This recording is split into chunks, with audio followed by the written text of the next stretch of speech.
तो खबरों में आगे बढ़ते हैं। अब चुनाव में धांधली के आरोप पर अब राहुल गांधी घिरते हुए नजर आ रहे हैं, क्योंकि कर्नाटक और हरियाणा इलेक्शन कमीशन ने अब नोटिस जारी कर दिया है। राहुल गांधी को नोटिस जारी किया गया है क्योंकि वोट चोरी का आरोप राहुल गांधी की तरफ से लगातार लगाया जा रहा था। हरियाणा चुनाव आयोग ने जवाब मांगा है, 10 दिन में रोल गड़बड़ी के दस्तावेज सौंपे जाएं।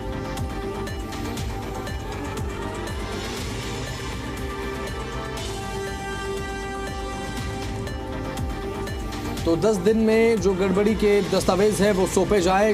क्या गड़बड़ी हुई है, ये दस्तावेज सौंपे, ये बात यहां पर कही गई है। तो राहुल गांधी एक बार फिर से घिरते हुए नजर आ रहे हैं।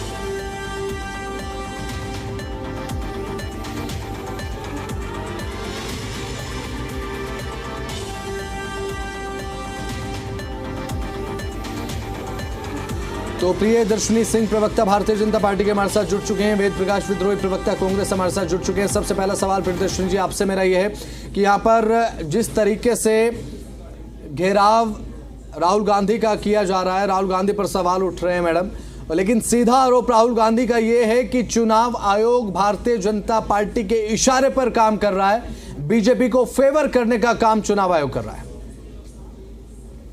नमस्कार, और जी न्यूज के सारे दर्शकों को भी मेरा सादर प्रणाम। देखिए, नाच ना जाने आंगन टेढ़ा, यही हाल है राहुल गांधी जी का।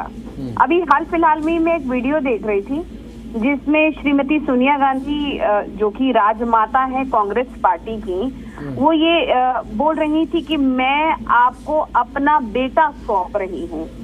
भाई, आपका बेटा चाहिए किसको और क्यों चाहिए? भारत वर्ष पे आप इतनी जिम्मेदारी क्यों दे रही हैं? आपके एक लॉन्चिंग और प्री लॉन्चिंग बेटे को हम लोग लॉन्चिंग बार बार क्यों करते रहे?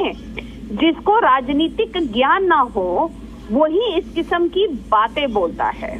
क्या तेलंगाना में इलेक्शन कमीशन नहीं है? क्या हिमाचल में इलेक्शन कमीशन नहीं है? अगर राहुल गांधी इस तरीके की बेबुनियाद बातें बोलेंगे, जाके अपने ही नेताओं से पूछ ले, मनीष तिवारी से जाके पूछ ले, शशि थरूर से जाके पूछ ले, हमारे नेताओं से पूछने की जरूरत नहीं है। ये जो चंद नेता बोल रही हूँ मैं, इनसे ही जाके पूछ ले कि राहुल गांधी की बोलचाल की क्या क्रेडिबिलिटी है, वो खुद ब खुद बता देंगे। ठीक है, वेद प्रकाश विद्रोही जी, राहुल गांधी के आरोप बेबुनियाद हैं, लगातार भारतीय जनता पार्टी की तरफ से बात कही जा रही है, और साथ ही मुख्यमंत्री नायब सिंह सैनी ने तो विपक्ष की भूमिका को चिंताजनक बता दिया है।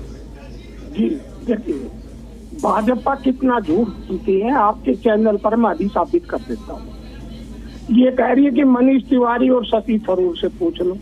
इस बहन को ये नहीं मालूम वोट चोरी की इस आंदोलन में मनीष तिवारी और शशि थरूर भी शामिल है, और शशि थरूर ने तो अभी अभी बाइट भी दी है इसके खिलाफ। तो पहले ही अपने तथ्य ठीक कर ले। दूसरी बात मुख्यमंत्री जी की, मुख्यमंत्री जी आपने 3 तारीख को खुद बयान दिया था, 3 अक्टूबर को आप अपने रिकॉर्ड में देख लें जी न्यूज में, कि हमने प्रबंध कर लिया है जीतने का। क्या प्रबंध कर लिया है? पत्रकारों ने पूछा, नहीं बोले। वो प्रबंध क्या था? हेरा फेरी का।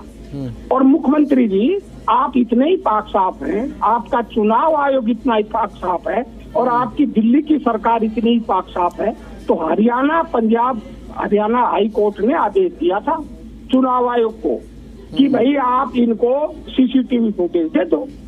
क्या किया आपने? मोदी सरकार ने नियम बदल दिया, और नियम बदल कर कह दिया कि सीसीटीवी फुटेज नहीं देंगे। तो आप बताइए, जो सीसीटीवी फुटेज देने का नियम था उसे क्यों बदला अगर आपने चोरी नहीं की? दूसरे, आपके चुनाव आयोग पर आपके ही चुनाव आयुक्त जो पूर्व रह चुके हैं वो ही सवाल उठाए, मुझे कुछ कहने की जरूरत नहीं है। वो कह रहे हैं कि भाई राहुल गांधी को धाराओं के अंदर नोटिस दिया है, वो धाराएं ही गलत है। राहुल गांधी से शपथ पत्र मांगना ही गलत है। ऐसे शपथ पत्र जब मांगे जाते हैं जब कोई व्यक्ति नया मतदाता बनता है और या उसका नाम कट जाता है कि भाई उसकी वोट शिफ्ट करवानी होती है, तो राहुल गांधी ना तो नया मतदाता बन रहे, ना किसी की वोट कटवा रहे, ना किसी को बनवा रहे। तो खुद ओपी रावत मुख्य चुनाव आयुक्त रह चुके हैं, वो कह रहे हैं कि ये धारा ही गलत है। मुझे मालूम नहीं किन लोगों ने, चुनाव आयोग में बड़े सक्षम लोग बैठे हैं, किन लोगों ने, किन अज्ञानी लोगों ने ऐसी चीज कही है।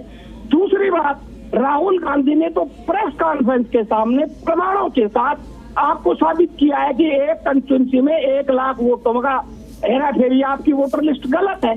अब इस पर भी पूर्व चुनाव आयुक्त ने कहा कि ऐसी जब खबरें आती है, कोई प्रमुख दल उठाता है, तो 2017 तक रहे हैं वो, बोला 2017 जब से देश आजाद हुआ 2017 तक, बोले यही परंपरा रही थी कि कोई विपक्ष का प्रमुख नेता, प्रमुख राजनीतिक दल, उनका मतलब था सत्तारूढ़ दल और प्रमुख विपक्षी दल, कोई भी बयान देता था उनका प्रमुख नेता तो बिना शिकायत के चुनाव आयोग जांच करता था और जांच करके जनता के सामने समझ रखता था।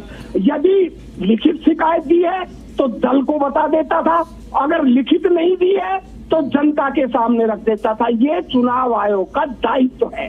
अब राहुल गांधी ने जो इनकी चोरी पकड़ी है वो सामने आ रही है।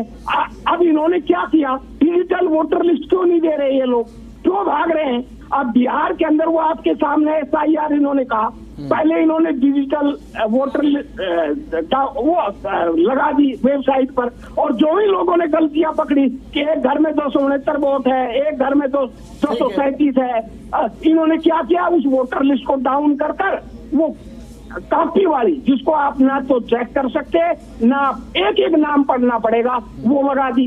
तो ये खुद अपने आचरण से साबित कर रहे हैं कि चोरी कर रहे हैं। और दूसरी बात, हम आरोप लगा रहे हैं चुनाव आयोग पर, जवाब दे रही है भाजपा। अरे आप भाजपा को कब से चुनाव आयोग का प्रवक्ता बना दिया, या चुनाव आयोग भाजपा का इलेक्शन डिपार्टमेंट बन गया क्या? चुनाव आयोग कोई जवाब नहीं दे रहा, बोला सूत्रों के माध्यम से, सूत्रों के माध्यम से। और सूत्र ऐसे है कि अगर वो फैक्ट चेक डालते हैं और आप जैसे लोग जो बैठे हैं उस फैक्ट चेक को उसी समय 2 रुपए के ट्रोल साबित कर देते हैं। तो चुनाव आयोग, प्रकाश जी, लगातार भारतीय जनता पार्टी का नाम इनडायरेक्टली तौर पर कांग्रेस के बड़े बड़े नेताओं की तरफ से लिया जाता है कि भारतीय जनता पार्टी की शय पर विपक्ष के नेताओं पर कार्रवाई हो रही है, भारतीय जनता पार्टी के कहने पर ईडी कार्रवाई करती है, तमाम बातें सीधे बयान दिए जाते हैं बड़े बड़े कांग्रेस लीडर्स की तरफ से। और ये जो SIR का विरोध यहाँ पर राहुल गांधी कर रहे हैं ना, इसे लेकर भी भारतीय जनता पार्टी पर जोरदार तरीके से कांग्रेस के नेताओं की तरफ से निशाना साधा गया है कि SIR का सबसे प्रमुख उद्देश्य भारतीय जनता पार्टी को फेवर करना है। इस बात से आप राब्ता रखते हैं नहीं रखते, ये बताइए। बिल्कुल सही है जी, वो साबित हो रहा है बिहार के अंदर। सर ऐसे ही हम यहाँ बैठकर खबर नहीं चलाते हैं, कांग्रेस की तरफ से बातें अगर कही जाते हैं उसके बाद ही हम मीडिया में आउट करते हैं। प्रियदर्शनी जी, अब लगातार कांग्रेस की तरफ से जो बातें कही जा रही है मैडम, इलेक्शन कमीशन को लेकर अभी वेद प्रकाश विद्रोही बोलते हुए नजर आए कि इलेक्शन कमीशन को लेकर यहाँ पर अगर बोला जा रहा है राहुल गांधी की तरफ से, तो वैसे में भारतीय जनता पार्टी को दिक्कत इस चीज की होनी चाहिए ना कि अब चुनाव आयोग से बीजेपी को क्यों जोड़ा जा रहा है? कोई बात बताऊं, पहले तो ये बिहार के चुनावों से इसको जोड़ना ही हास्यास्पद बात है। क्या अस्तित्व है? आप भी देखिए, सीनियर पत्रकार हैं, एक बात बताइए, कांग्रेस का वहाँ पे हमारे गांव में बोला जाता है पूंछ उठाने वाला कोई नहीं है वहाँ पे। तो इनको क्या गलतफहमी है? किस गलतफहमी में ये लोग जी रहे हैं? तो ग्राउंड में काम करते नहीं है और उसके बाद उम्मीद रखते हैं कि वेकेशन पे जाएंगे, सिर्फ 20 मिनट काम करेंगे और उसके बाद राजनीति इसको बोलते हैं। ये राजनीति और जनता सेवा जो होती है, जन सेवा होती है, वो 24 घंटे का काम होता है, टेम्पररी काम नहीं होता।